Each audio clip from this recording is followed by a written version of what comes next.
Баршаңызға қайырлы күн достар. Бүгін біз сіздермен өте оңай дайындалатын әрі өте дәмді болып шығатын сойчиктер дайындайтын боламыз. Менің каналыма тіркеліп, видеоны соңына дейін қарауды ұмытпаңыздар.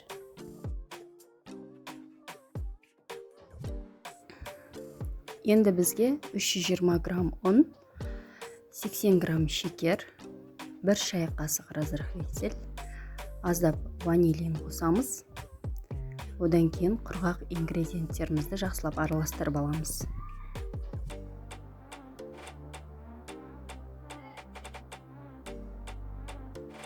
Бір жұмыртқа қосамыз.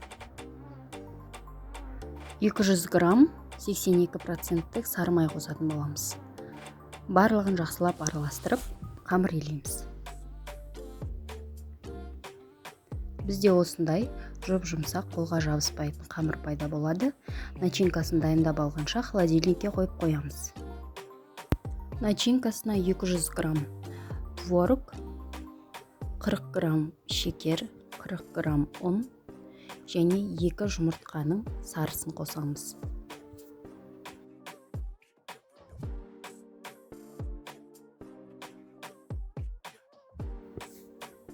Барлығын жақсылап араластырамыз.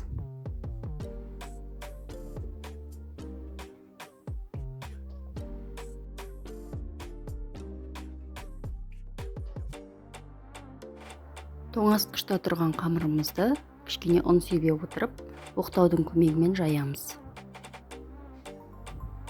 Одан соң осындай дөңгелек етіп кесіп аламыз. Мен кішкентай чайниктің қақпағын қолдандым.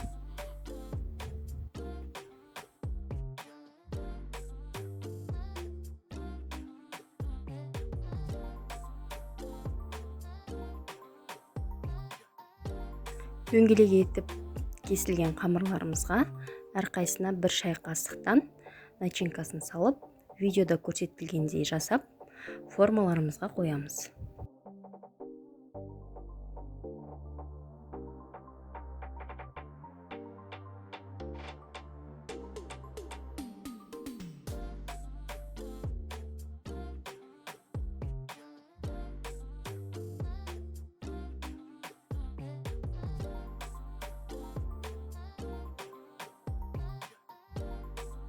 Бір жұмыртқаның сарысын алып, оған кішкене сүт қосып, араластырып, бетіне кисточкамен жағып шығатын боламыз.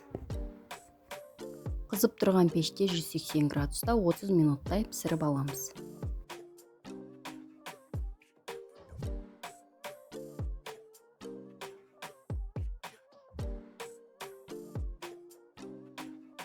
Мінекей біздің сойчниктеріміз дайын. Өте жұмсақ болып шығады. Міндетті түрде дайындап көріңіздер. Видео ұнаса, лайк басып, жақындарыңызбен бөлісуді ұмытпаңыздар.